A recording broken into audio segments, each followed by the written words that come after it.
Continuando aqui, pessoal, agora falando de proteínas, que a gente já viu um pouco nas nossas primeiras aulas. As proteínas, elas são macromoléculas constituídas por uma ou mais cadeias de aminoácidos. As proteínas, elas estão presentes em todos os seres vivos e participam praticamente de todos os processos celulares. Elas desempenham um vasto conjunto de funções no organismo. Como a gente viu lá nas primeiras aulas, a proteína ela é o nutriente construtor, né, que participa da construção de músculo, da manutenção do nosso corpo em geral. São exemplos de proteínas. As enzimas. As enzimas, elas são as responsáveis por transformar o nosso alimento dentro do organismo. Por exemplo, quando eu ingiro um alimento, ele passa por diversos processos químicos e por uma quebra para se transformar em moléculas menores para ser absorvido. Então, o responsável por essa quebra são as enzimas. E as enzimas são proteínas, é um tipo de proteína. Os anticorpos, os anticorpos que nos protegem o nosso corpo de doenças. E os hormônios, os hormônios que são responsáveis por enviar as mensagens coordenando a atividade do nosso corpo.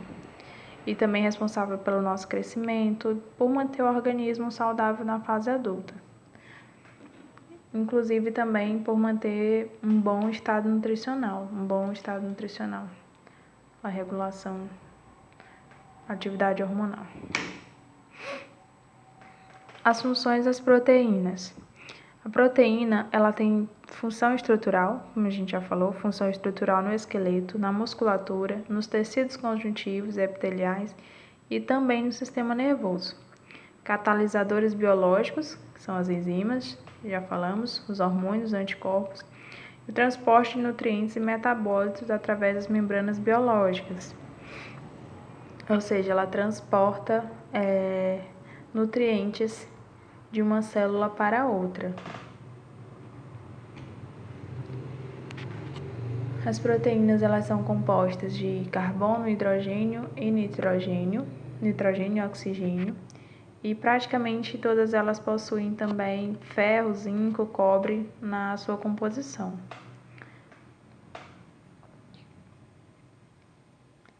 E os tipos de proteína?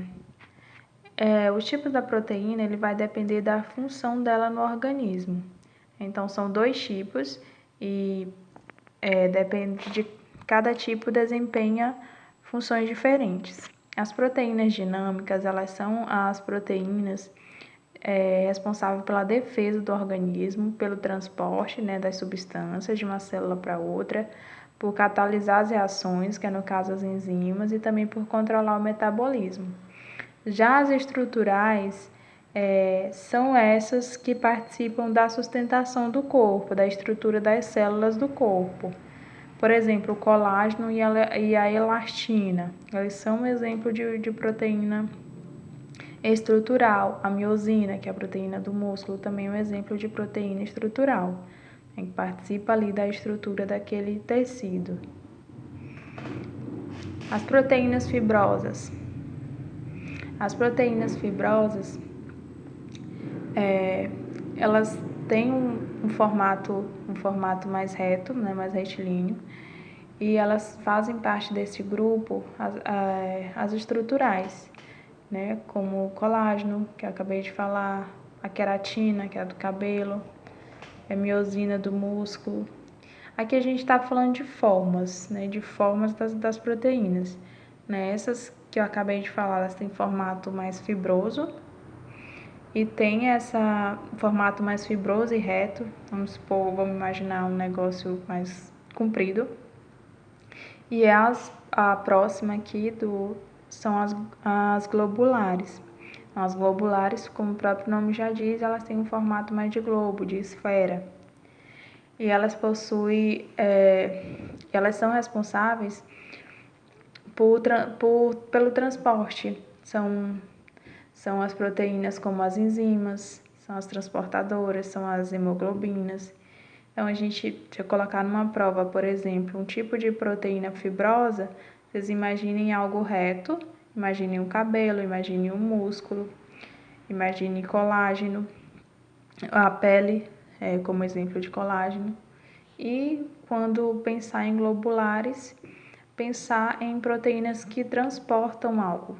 Aliás, quando pensar em proteínas de transporte, pensar numa facilidade de transporte. Por exemplo, uma proteína globular, ela vai ser mais fácil de ser transportada do que uma fibrosa, né? Uma esfera passa mais fácil nos locais do que uma fibrosa. Vocês lembrem disso para diferenciar. Por último, as fontes alimentares das proteínas. Creio que não é novidade para ninguém que as fontes alimentares são com uma disponibilidade maior em origem animal, mas elas também possuem em origem vegetal. Então, alimentos de origem animal são carnes em geral, os peixes, os leite, ovos, os derivados do leite. E os alimentos de origem vegetal vai ser o feijão, a lentilha, soja, trigo, ervilha. Tá bem? É isso sobre proteínas. Gravar o próximo vídeo sobre lipídios.